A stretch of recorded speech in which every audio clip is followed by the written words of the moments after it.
Hello everyone, welcome back to Dear School and today we are continuing our lesson Money and Credit. So in this lecture हम क्या पढ़ने वाले हैं? Banks की main income क्या होती है। आप सब सोचते होंगे कि जो बैंक वाले होते हैं वो किस तरीके से पैसा कमाते हैं। तो ये लेसन बहुत ही ब्यूटीफुल लेसन है, ये बहुत इंटरेस्टिंग, बहुत ही फैक्टफुल लेसन है जो कि हमें पूरा प्रोसेस बताता है बैंक सिस्टम के बारे में, मनी के बारे में, और आगे हम क्रेडिट के बारे में पढ़ना स्टार्ट करेंगे। तो बैंक अपना पैसा कैसे कमाता है, उनका मेन सोर्स क्या होता है पैसा कमाने का, वो बहुत ही इंटरेस्टिंग है। चलिए इसको समझते हैं। मान लीजिए कोई ए आदमी है और उसने क्या किया है, बैंक को अपना पैसा डिपॉजिट कर दिया है। ये बैंक है, ठीक है। अब बैंक क्या करता है, लोन भी देता है, हम सब जानते हैं।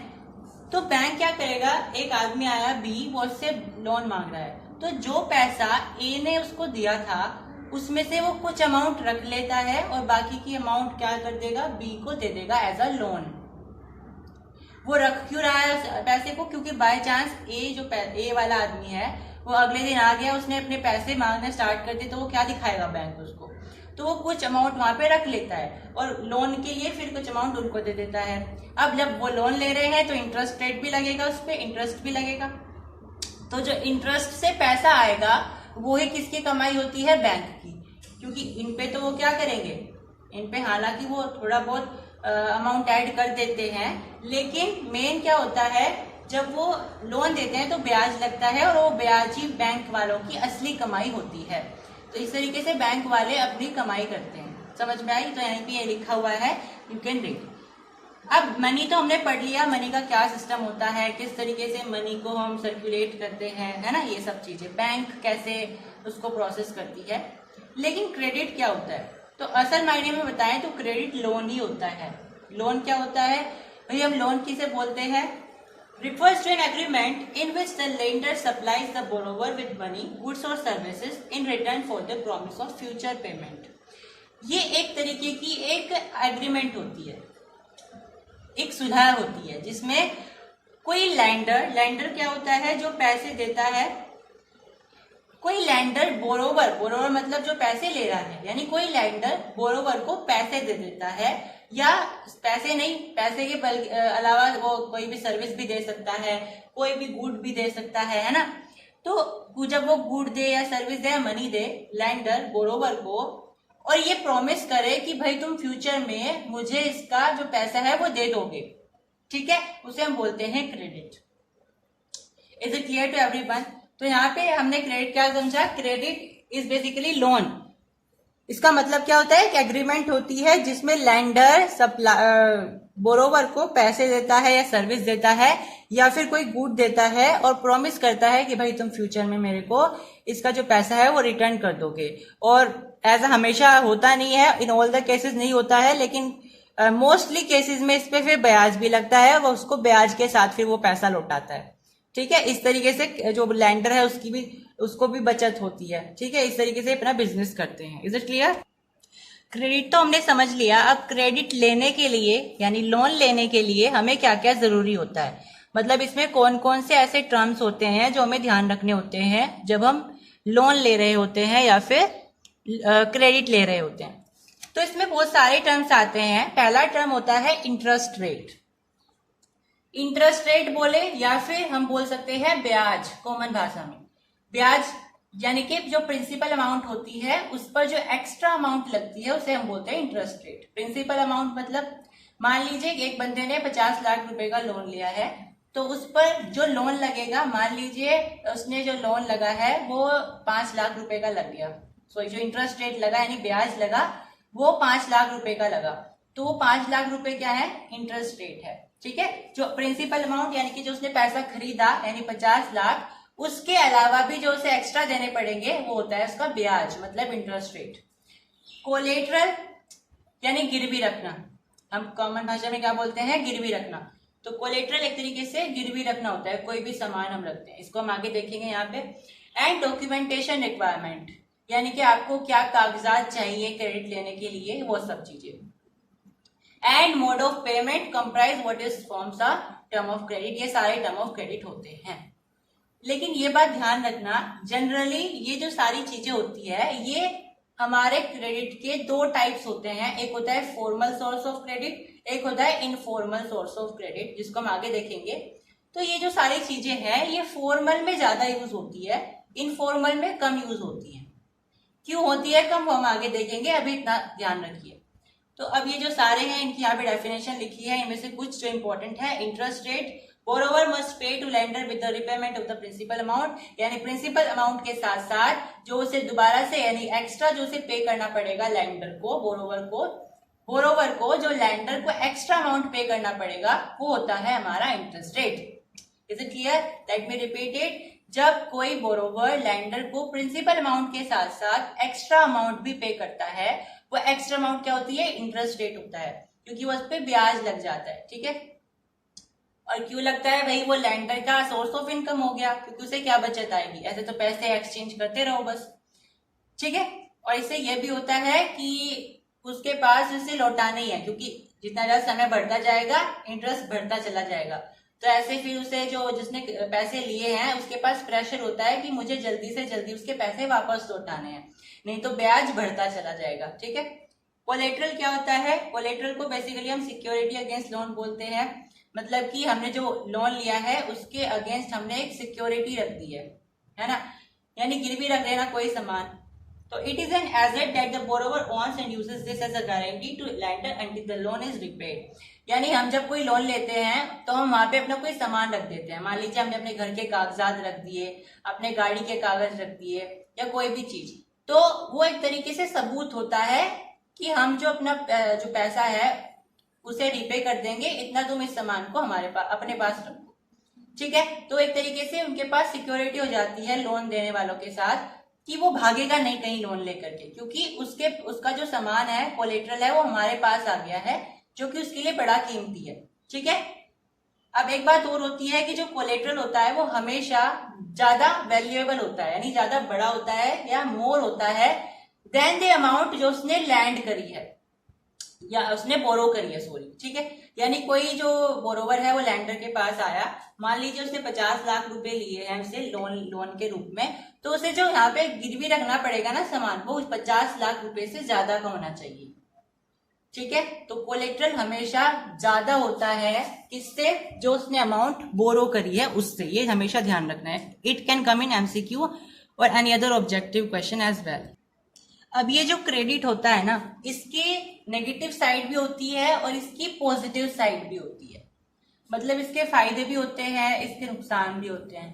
अब ये अलग अलग केसेस के हिसाब से होते हैं। जैसे हम एग्जाम्पल से बताते हैं, कोई एक गरीब अगर कोई महिला है स्वप्ना, अगर उसने लोन लिया है और अपनी उस लोन लेकर के उसने अच्छे से खेती करी है और उसकी जो खेती हुई है उससे बढ़िया उसे हार्वेस्ट भी मिल गया और उसे बेच करके उसे बढ़िया कमाई भी हो गई उसकी, तो फिर वो अपने लोन को रिपे भी कर सकती है, उसे प्रॉफिट भी हो जाएगा।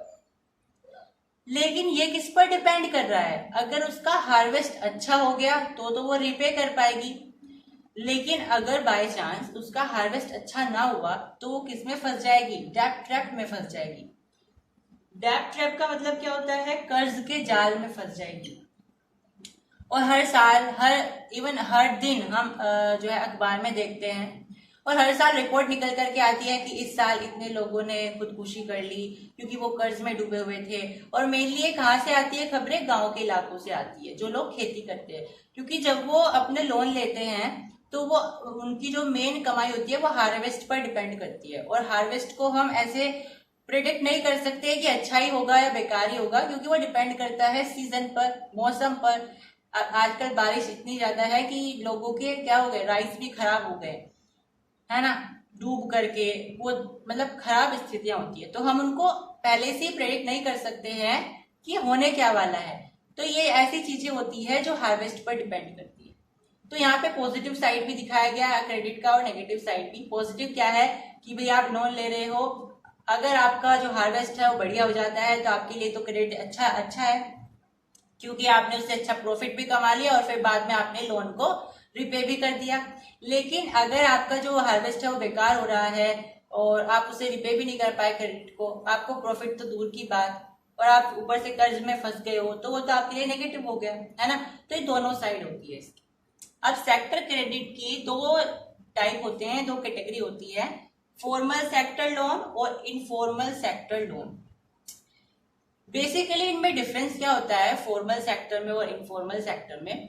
फॉर्मल में यानी कि जितना भी फॉर्मल प्रोसेस होते हैं, यानी जो बैंक होते हैं वो लोन देते हैं। अब जब वो लोन देंगे तो हर चीज देखते हैं, वो आपका डॉक्यूमेंटेशन भी देखेंगे, आपका कोलेटरल भी देखेंगे, इंटरेस्ट रेट लगाएंगे, है ना, ये सारी चीजें। लेकिन इनफॉर्मल में ऐसा कुछ नहीं होता है, और ज्यादातर जो इलिटरेट लोग होते हैं वो इनफॉर्मल की तरफ इसीलिए भागते हैं। क्यों? क्योंकि उसमें ना तो कोई कागजात दिखाना होता है, ना ही कुछ ऐसी चीजें दिखानी होती है। तो वो देखते हैं कागज पत्री के चक्कर में पड़ने से अच्छा है इसमें चले जाओ, इसमें आपको जस्ट अपना लोन लेना है, चले जाना है, ठीक है। दूसरा डिफरेंस क्या होता है कि फॉर्मल सेक्टर में कम जो है इंटरेस्ट रेट लगता है इन कंपैरिजन टू इनफॉर्मल में, यानी ये बहुत ज्यादा ब्याज लगाते हैं इनफॉर्मल वाले, लेकिन फॉर्मल वाले बहुत कम ब्याज लगाते हैं, ठीक है। तीसरा, फॉर्मल जो सेक्टर होता है उसको आरबीआई बैलेंस करता है, यानी आरबीआई देखता है इसके अंदर क्या चल रहा है, किसको लोन दिया जा रहा है, कैसा दिया जा रहा है। लेकिन इनफॉर्मल में ऐसा कोई ऑर्गेनाइजेशन नहीं होता है जो कि इसको बैलेंस कर सके, इसको देख सके, इसको एक तरीके से मॉनिटर कर सके कि इस सेक्टर में कौन किसको लोन दे रहा है, कौन किसको नहीं दे रहा है। तो ऐसा कोई ऑर्गेनाइजेशन नहीं होता है इस इनफॉर्मल सेक्टर में। एग्जाम्पल देख सकते हो, फॉर्मल में बैंक हो गया, कोऑपरेटिव सोसाइटीज हो गई, ये सब। लेकिन इनफॉर्मल में क्या आ जाएगा, मनी लैंडर आ जाएंगे, है ना, ये सब चीजें। यहाँ पे वही लिखा है, आरबीआई क्या करता है, फॉर्मल सोर्स ऑफ लोन को बैलेंस करता है, उसको मॉनिटर करता है। लेकिन इनफॉर्मल सेक्टर में ऐसा कोई ऑर्गेनाइजेशन नहीं होता है। अब यहाँ पे एक वर्ड लिखी है, cheap and affordable credit is essential for countries development. कि सस्ता, cheap and affordable credit is essential for countries development. मतलब आप अगर कम ब्याज लगाओगे और अफोर्डेबल लोन दोगे तो वो कंट्री के विकास के लिए अच्छा है, क्योंकि उससे गरीब किसान, गरीब जो लोग होते हैं वो भी लोन लेकर के अपना कोई बिजनेस, अपना कोई काम कर सकते हैं, और फिर वो उसको रिपे भी कर सकते हैं क्योंकि ब्याज कम लगेगा।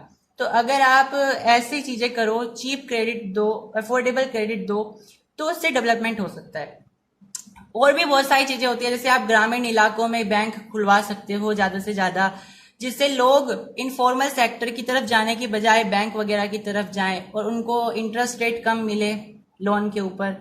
ऐसे बहुत सारी चीजें होती हैं, आपको पूछी जा सकती है तो क्या क्या स्टेप आप लोगे अगर आपको ऐसे जो डेब्ट ट्रैप्ट होते हैं या इनफॉर्मल सेक्टर होता है उसको अगर आपको कम करना है तो आप क्या करोगे। तो भाई फॉर्मल सेक्टर को आप और ज्यादा फ्लरिश करो, गांव के इलाकों तक पहुंचाओ, अवेयरनेस पहुंचाओ, है ना, उसके फायदे बताओ और इनफॉर्मल के नुकसान बताओ। इस तरीके से आप चीप और अफोर्डेबल क्रेडिट दे सकते हो और बैंक खुलवा सकते हो गांव के इलाकों में, कोऑपरेटिव सोसाइटीज खुलवा सकते हो।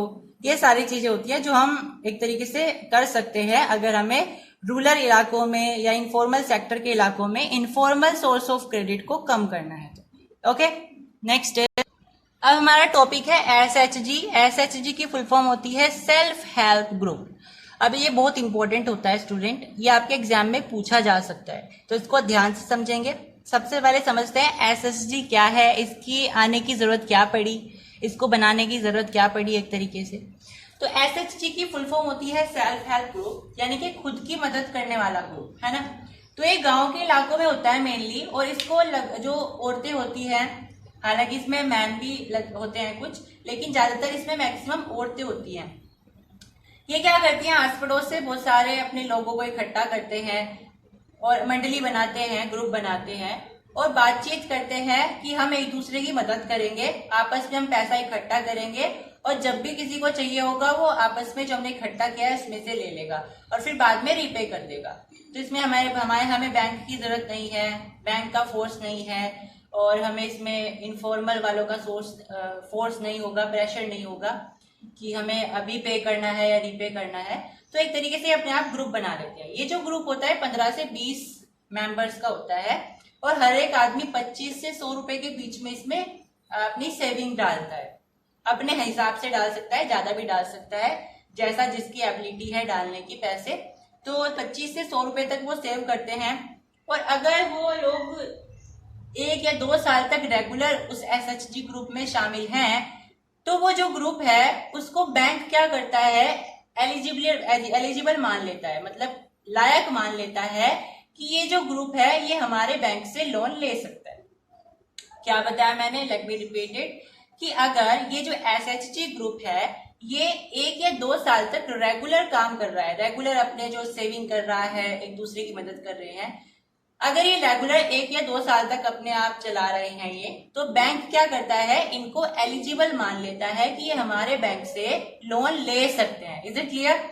अब इसकी इंपॉर्टेंस क्या है एसएचजी की? आप बोलोगे कि इससे पैसा उन्हें मिल जाता है, उन्हें बैंक की जरूरत नहीं है, किसी कागजात की जरूरत नहीं है ना? यस, बिल्कुल सही है, ये है।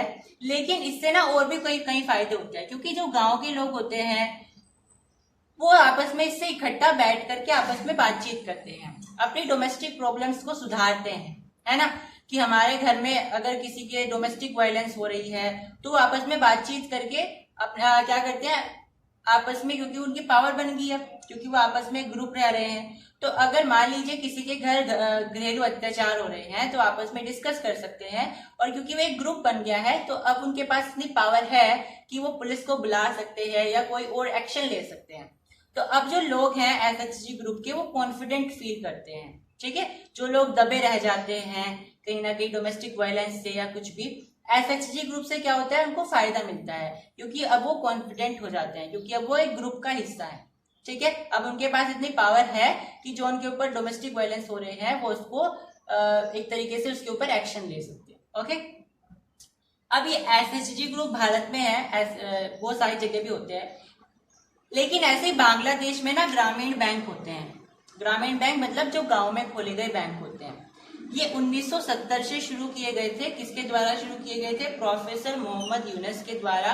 और मोहम्मद यूनुस बहुत ही एक तरीके से बड़े आदमी है, महान आदमी है, जिनको 2006 में नोबेल पीस प्राइज से एक तरीके से सम्मानित किया गया था, नोबेल पीस प्राइज से। ओके, तो 1970 से इसको शुरू किया गया था प्रोफेसर मोहम्मद यूनुस के द्वारा, जिनको 2006 में नोबेल पीस प्राइज से सम्मानित किया गया था। ओके, इसके बारे में ज्यादा इंफॉर्मेशन जरूरी नहीं है, इतना ही आपको इसमें ध्यान रखना है। अब एक फैक्ट है यहाँ पे कि आरबीआई कब बना था हमारे भारत में और कहाँ पे बना था? तो ये बना था 1 अप्रैल 1935 में, और कहाँ बना था? कोलकाता में बना था, ठीक है? So that is what in this lesson. Subscribe dear school and watch our videos regularly and like the session as well. Thank you.